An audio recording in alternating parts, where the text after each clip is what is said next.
dari SMP Negeri 1 Sangatta Utara.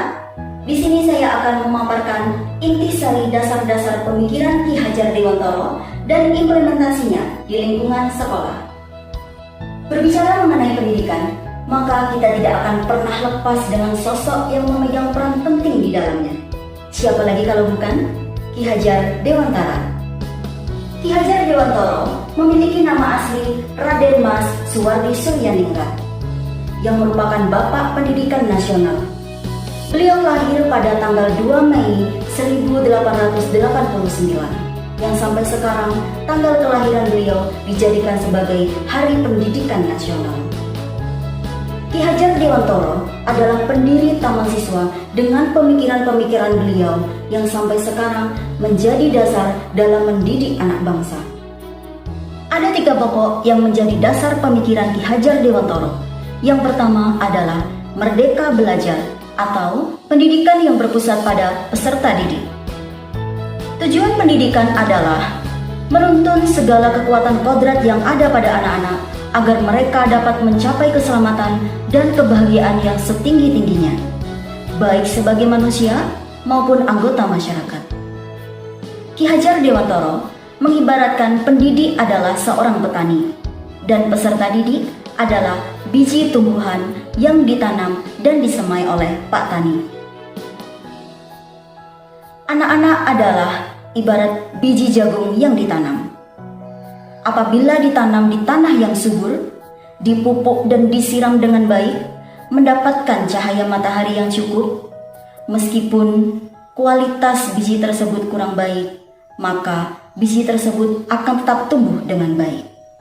Sebagai seorang pendidik, sudah sepatutnya kita melayani peserta didik dengan memberikan segala kebutuhan yang berorientasi pada peserta didik, sehingga mereka dapat mandiri belajar dengan berkreasi, berinovasi, dan bereksplorasi sesuai dengan bakat dan potensi yang dimilikinya. Untuk itu, sebagai pendidik, kita harus menyediakan ruang dan kesempatan serta metode pembelajaran yang menyenangkan untuk mengembangkan kemampuan mereka. Yang kedua adalah kodrat alam dan kodrat zaman. Kodrat alam berkaitan dengan sifat dan karakter dan bentuk lingkungan di mana anak berada.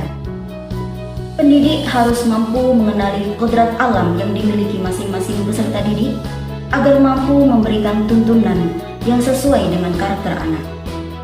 Selanjutnya, kodrat zaman. Pada zaman kemajuan teknologi sekarang, pendidik harus mampu menuntun anak untuk mengendalikan dan menyaring informasi yang ada. Karena kemajuan teknologi selain memberikan dampak yang positif, namun juga memiliki dampak yang negatif. Teknologi informasi membuat pengaruh dari luar negeri masuk dengan sangat bebas dan sangat sulit dibendung. Inilah yang menyebabkan datangnya pergaulan bebas di kalangan peserta didik karena mencontoh dari apa yang mereka lihat di luar melalui media sosial. Untuk itu, sebagai pendidik, sangat penting untuk mengontrol arus informasi yang diterima oleh peserta didik, agar mereka dapat menerima pendidikan yang baik dan benar. Di samping itu, peserta didik juga harus dibekali dengan kompetensi yang memadai, agar dapat berkembang di era digital yang kompetitif.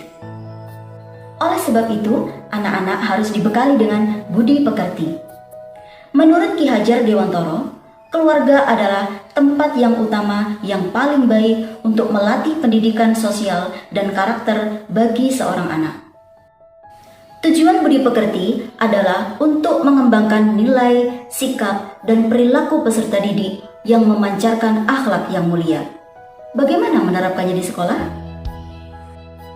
Yaitu dengan cara mengintegrasikan kurikulum budi pekerti ke dalam mata pelajaran yang relevan, seperti berdoa sebelum dan sesudah pelajaran, tertib dalam kegiatan apel dan upacara pagi, aktif dalam bekerja sama, dan lain sebagainya. Terutama dalam mata pelajaran agama, PKN, dan bahasa, baik bahasa Indonesia maupun bahasa daerah.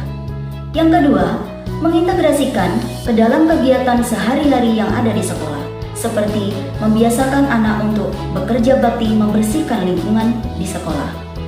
Hal tersebut dapat menumbuhkan karakter tanggung jawab anak-anak terhadap lingkungan yang ada di sekitarnya. Yang ketiga adalah mengintegrasikan ke dalam kegiatan yang telah diprogramkan atau direncanakan. Seperti kegiatan yang ada pada Taman Surga bisa membentuk karakter religius dengan pembentukan kebiasaan yang baik dan meninggalkan kebiasaan yang buruk melalui bimbingan dan pelatihan.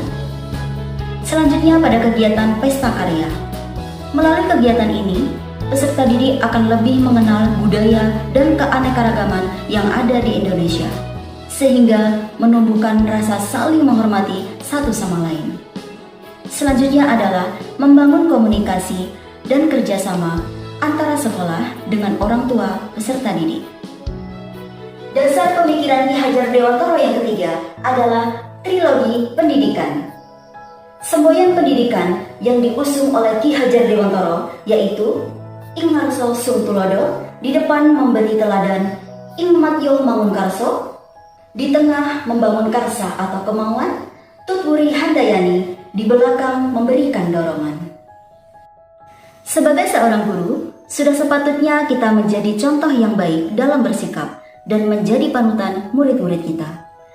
Selain itu, kita juga harus membangkitkan motivasi dan kemauan peserta didik untuk belajar dan harus mampu memberikan dorongan semangat kepada peserta didik. Peran kita sebagai pendidik dengan memberikan ruang dan kesempatan dalam mengembangkan potensi peserta didik menjadi salah satu poin yang penting dalam Merdeka Belajar untuk membangun insan belajar yang memiliki karakter terbaik. Demikian demonstrasi kontekstual dari modul 1.1 yang dapat saya sampaikan. Be as yourself as you want. Whatever you are, be a good one. CGP Angkatan 5, maju terus, pantang menyerah. Wassalamualaikum warahmatullahi wabarakatuh.